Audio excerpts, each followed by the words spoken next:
Have you ever felt adrift, caught in the relentless currents of daily life, reacting to events rather than steering your own ship? Have you ever reached the end of a day, a week, or even a year and wondered where the time went and whether you were truly present for any of it? We are often so busy doing that we forget to ask if we are being the person we aspire to be. We seek answers from the world outside, from books, from gurus, from the endless scroll of information, hoping to find the secret to a good life. But the most profound changes, the most unshakable foundations, are not built from answers given to us, but from questions we dare to ask ourselves. The ancient Stoics, masters of the art of living, understood this better than anyone. They knew that a life of purpose, tranquility, and resilience is not a destination to be reached, but a fortress to be built, brick by brick, with the mortar of self-reflection. They crafted a set of mental tools, powerful questions designed to cut through the noise of the external world and illuminate the landscape of our inner selves. These are not simple queries with easy answers. They are scalpels for the soul, designed to dissect our assumptions, challenge our perspectives, and realign our actions with our deepest values. They are invitations to a conversation with the most important person in your life, you. And if you stay with me until the end, I will share with you an ancient story that perfectly captures the power of shifting your perspective. So find a quiet moment, take a breath, and let's embark on this journey inward and explore the 9 Stoic questions that have the power to fundamentally change your life. Question number 1. What is truly within my control? This is the cornerstone of all Stoic practice, the fundamental starting point from which all other wisdom flows. The philosopher Epictetus, a man who was born a slave and rose to become one of the most respected teachers in the Roman Empire, put it most clearly. Some things are within our power, while others are not. Within our power are opinion, motivation, desire, aversion, and in a word, whatever is of our own doing. Not within our power are our body, our property, our reputation, our office, and, in a word, whatever is not of our own doing. This is the great dichotomy of control. It sounds simple, almost insultingly so. Yet how much of our daily anxiety, frustration, and suffering comes from ignoring this basic truth? We rage against the traffic jam, we despair over a colleague's opinion, we are tormented by the stock market's fluctuations. We are angered by the rain on a day we planned a picnic. We are, in essence, trying to command the wind and the tides. The Stoic asks this question not to become passive, but to become effective. Imagine an archer. She can control her training, her focus, her breathing, the way she draws the bowstring, the moment of release. These are her actions. She cannot, however, control the sudden gust of wind that might divert the arrow or the target suddenly moving. To fret about the wind is a waste of energy. To focus on her form, her intention, her execution, that is where her power lies. When you are faced with a challenge, ask yourself this question. Is my boss's mood in my control? No. But my professionalism, my preparation, and my response to their mood are. Is the economy in my control? No. But my spending habits, my efforts to learn new skills, and my financial planning are. This question is a filter. It separates the signal from the noise.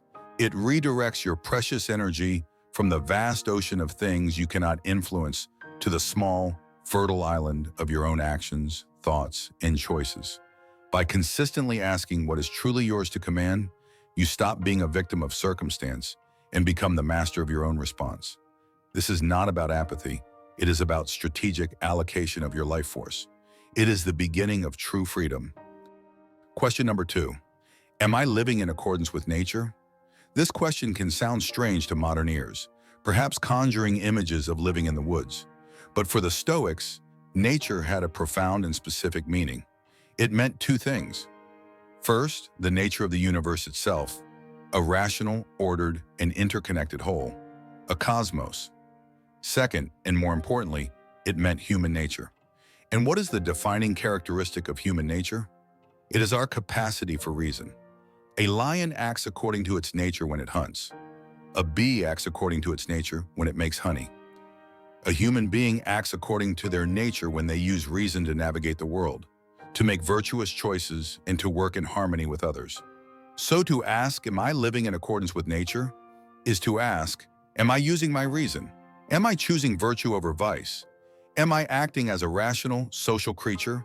Or am I being ruled by my baser instincts, by fear, by anger, by greed, by pleasure-seeking? Marcus Aurelius, the Roman emperor and devoted Stoic, constantly reminded himself to act according to his nature as a human being and as a Roman. He wrote in his private meditations, "Everywhere at each moment, you have the option to accept this event with humility, to treat this person as they should be treated, to approach this thought with care so that nothing irrational creeps in." This question is a check on your behavior. When you feel the heat of anger rising, you can ask, is this rational? Is this in accordance with my nature as a thinking being? Or am I letting an animalistic impulse take over? When you are tempted to cut corners or deceive someone for personal gain, you can ask, is this how a virtuous person, a good human, would act? It calls you to a higher standard. It reminds you that you are not merely a bundle of appetites and aversions. You are a part of a larger whole, endowed with the incredible gift of reason. To live in accordance with nature is to live deliberately, to choose your actions based on guiding principles rather than fleeting emotions. It is to strive to be the best version of yourself, not as defined by society or wealth, but as defined by your own innate potential for wisdom, justice, courage, and moderation. Question number 3. What is the worst that can happen, and can I bear it? This is the practice of premeditatio malorum, or the premeditation of evils. It is one of the most powerful and counterintuitive tools in the Stoic arsenal. The philosopher Seneca, who faced political exile, chronic illness, and eventually a death sentence from the Emperor Nero, was a great proponent of this exercise. He advised that we should set aside time each day to actively imagine the worst-case scenarios. What if I lose my job? What if I get sick? What if I lose a loved one? What if my reputation is ruined? This is not an invitation to wallow in anxiety or pessimism. It is the exact opposite. It is a form of psychological inoculation. By confronting potential misfortunes in our minds, we strip them of their greatest weapon, the power of surprise. Fear thrives in the unknown. When we refuse to look at what we're afraid of, it grows into a monster in the dark. But when we drag it into the light, when we examine it from all angles, we often find it is far smaller and more manageable than we imagine. Ask yourself, if I lost my job, what would I do? I would update my resume. I would reach out to my network. I would cut my expenses. I might have to move. It would be difficult, but would it destroy me? No, I would survive. I would adapt. By thinking through the practical steps, the abstract terror dissolves into a concrete set of problems to be solved. Seneca wrote, "He robs present ills of their power who has perceived their coming beforehand." You realize that you possess reserves of strength and resilience you never knew you had. You can bear more than you think. This practice cultivates a deep sense of gratitude for what you have right now, because you have mentally rehearsed its absence. It also prepares you to face adversity with calm and composure when it does arrive, because you have already walked that path in your mind. You have a plan. You have faced the dragon in your imagination, and you know you can survive its fire. Question number 4. If I were to die today, would I be content with how I've lived? Memento mori. Remember, you will die. This ancient reminder is not meant to be morbid or depressing. It is a call to life. It is a tool for radical prioritization. The Stoics understood that the awareness of our own mortality is the single greatest motivator for living a life of meaning and virtue. We live as if we are immortal. We postpone our dreams. We delay telling people we love them. We put off becoming the person we want to be, always assuming there will be a tomorrow. We trade our precious, finite hours for trivialities, for meaningless disputes, for mindless entertainment. Marcus Aurelius wrote to himself, "You could leave life right now. Let that determine what you do and say and think." Imagine that. Imagine a doctor told you that you had only 24 hours left. Suddenly, the fog of daily distractions would lift. The petty grievances, the anxieties about what others think, the pursuit of status and empty pleasures, all of it would evaporate. What would remain? What would you do with that final day? You would likely seek to connect with those you love. You would want to make amends. You would want to do something that felt true and meaningful. This question, asked daily, brings that same clarity and urgency into your life without the need for a terminal diagnosis. It forces you to audit your actions against the ultimate deadline. Am I proud of the way I treated my family today? Did I act with integrity in my work? Did I waste my time on things that do not matter? Am I putting off my calling for a someday that may never come? This question is not about achieving a perfect, flawless life. It is about intention.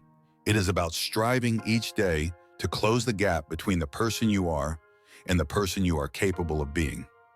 It transforms time from an endless commodity to be spent into a precious treasure to be invested. By living with the end in mind, you begin to truly live, to fill your moments with purpose, kindness, and courage, ensuring that when the final call does come, you can face it not with regret, but with the quiet satisfaction of a life well lived. Question number 5, to be or to do? This question presents a fundamental choice that defines the entire trajectory of a life. It was famously articulated by the brilliant military strategist John Boyd. At every fork in the road, you have to make a decision. You can be a somebody or you can do something. To choose to be is to chase recognition. It is the pursuit of the title, the status, the corner office, the social media verification, the applause. It is a life focused on perception, on crafting an image of success in the eyes of others. To choose to do is to chase impact. It is the pursuit of the craft, the mission, the contribution, the mastery of a skill. It is a life focused on reality, on the substance of the work itself, regardless of who is watching. The Stoics would have profoundly agreed with this distinction.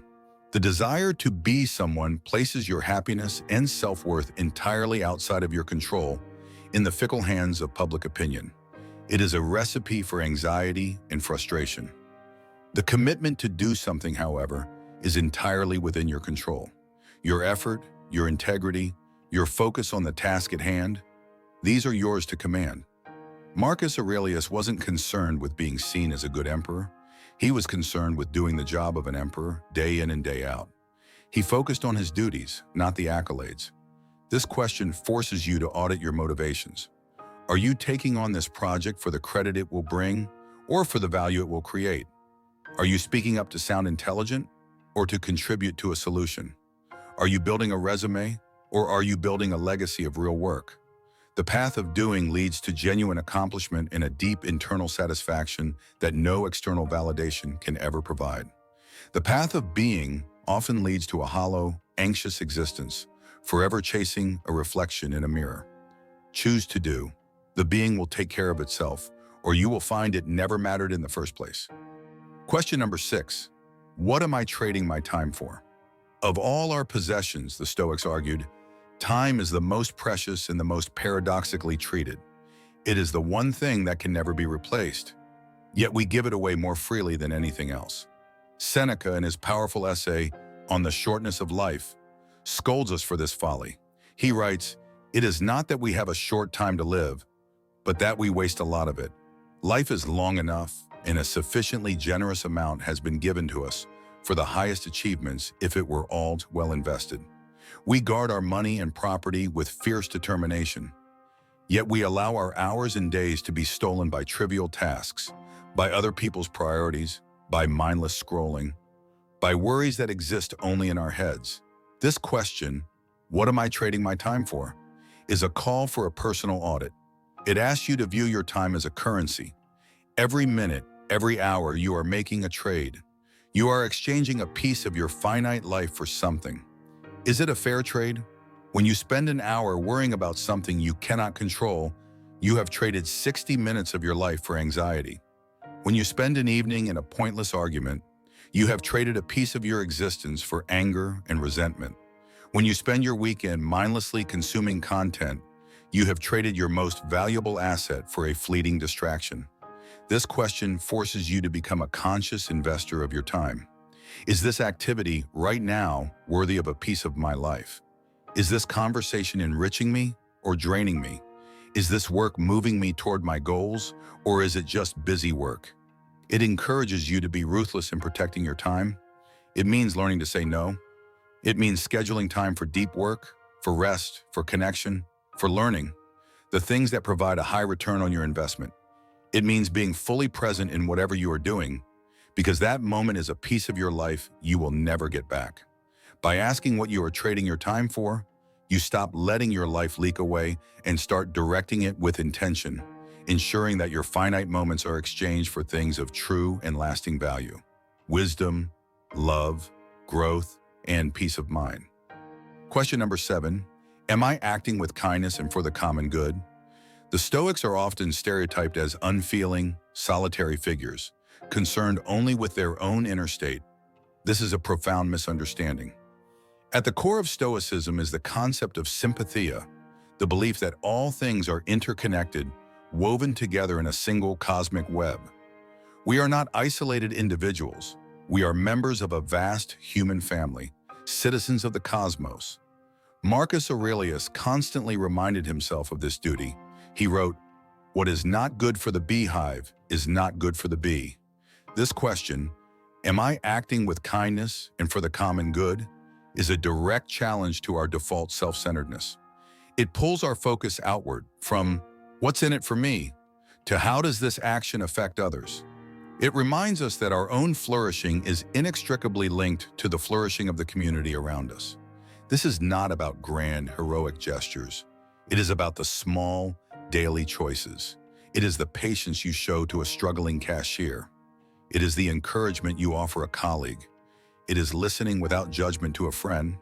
It is doing your job with diligence and integrity, knowing that your work contributes to the functioning of society. It is picking up a piece of trash, not because anyone is watching, but because you are a caretaker of your shared environment.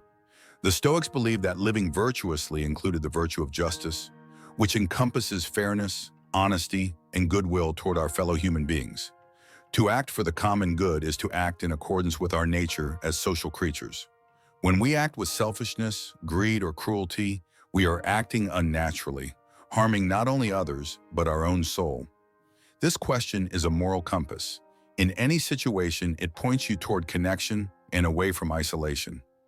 It asks you to consider your role in the larger whole. Are you a constructive part of the human beehive, or are you working against it? By making this a regular part of your internal dialogue, you cultivate empathy, compassion, and a sense of purpose that extends beyond your own skin. You begin to find joy not just in personal achievement, but in contribution, recognizing that a life of meaning is a life of service to others. Question number 8. Who are you spending time with? There is an old proverb that states, "You are the average of the 5 people you spend the most time with."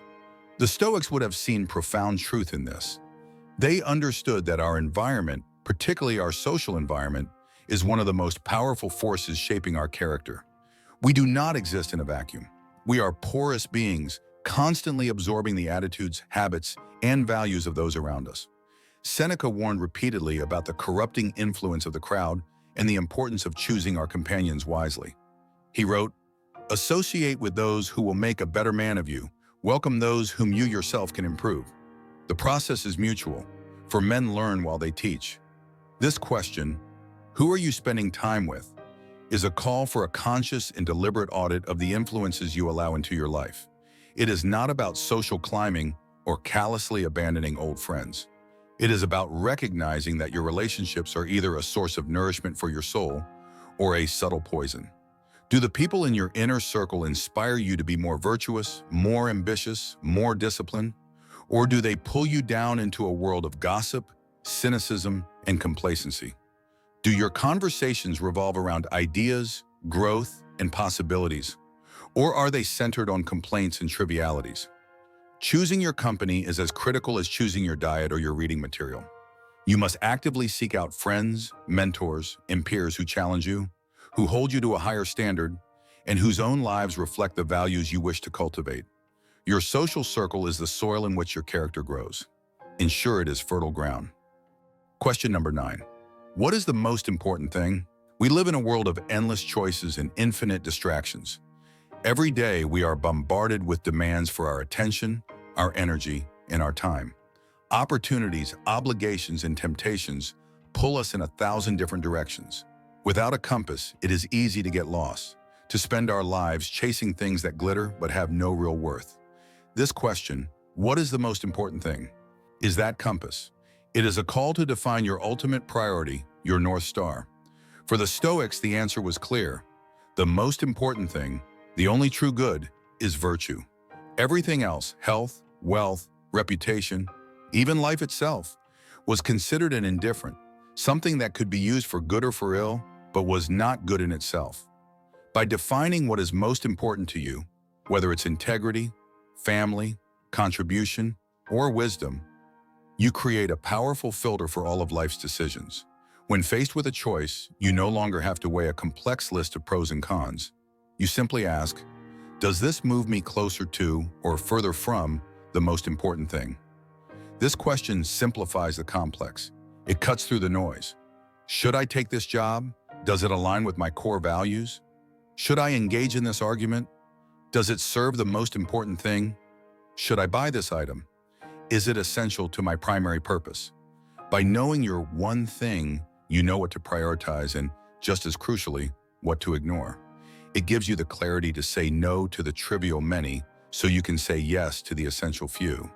It is the foundation upon which a focused, purposeful, and meaningful life is built. Now, before you go, let me tell you a story that holds a profound truth about the art of living. The parable of the professor's jar. A philosophy professor stood before his class with some items in front of him.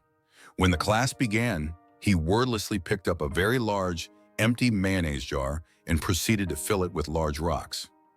He then asked the students if the jar was full. They agreed that it was. The professor then picked up a box of pebbles and poured them into the jar. He shook the jar lightly, and the pebbles rolled into the open areas between the rocks. He then asked the students again if the jar was full. They agreed it was. The professor next picked up a box of sand and poured it into the jar. Of course, the sand filled up everything else.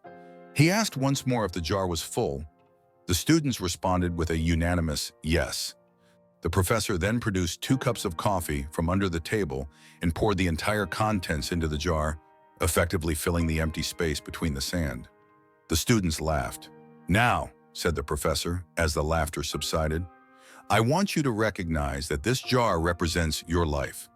The rocks are the important things, your family, your health, your integrity, things that if everything else was lost and only they remained, your life would still be full.